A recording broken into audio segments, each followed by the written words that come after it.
روزہ اس لیے فرض کیا کہ تقویٰ پیدا ہو جائے، یہ سارے احکام تمہیں دیے جا رہے ہیں تاکہ تمہیں تقویٰ پیدا ہو جائے۔ ٹیسٹ کیا ہے؟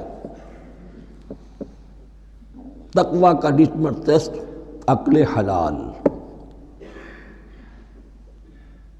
یہ نہیں ہے کوئی نیکی نہیں۔ وَلَا تَأْكُلُوا أَمْوَالَكُمْ بَيْنَكُمْ بِالْبَاطِلِ، اپنے مال آپس میں باطل طریقوں سے ہڑپ نہ کرو۔ وَتُدْلُوا بِهَا إِلَى الْحُكَّامِ، اور اپنے مال کو ذریعہ نہ بناؤ حکام تک پہنچنے کا۔ لِتَأْكُلُوا فَرِيقًا مِنْ أَمْوَالِ النَّاسِ بِالْإِثْمِ، تاکہ تم لوگوں کے مال کو ہڑپ کر سکو گناہ کے ساتھ، وَأَنْتُمْ تَعْلَمُونَ، اور تم اس کو جانتے بوجھتے کر رہے ہو۔ جو شخص اس معیار سے تو اس سے باز آ گیا وہ ہے متقی۔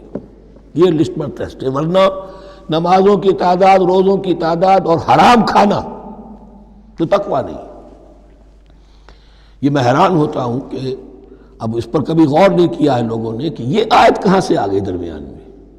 روزے کے احکام اور اس کے بعد قتال کے احکام بھی شروع ہوں گے، حج کے احکام شروع ہوں گے، یہ بیچ میں آیت۔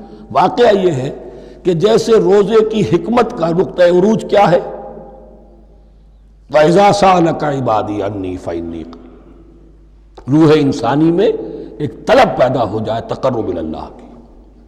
اسی طرح احکام صوم میں جو کلائمیکس ہے وہ یہ ہے، وَلَا تَأْكُلُوا أَمْوَالَكُمْ بَيْنَكُمْ بِالْبَاطِلِ وَتُدْلُوا بِهَا إِلَى الْحُكَّامِ لِتَأْكُلُوا فَرِيقًا مِنْ أَمْوَالِ النَّاسِ بِالْإِثْمِ وَأَنْتُمْ تَعْلَمُونَ۔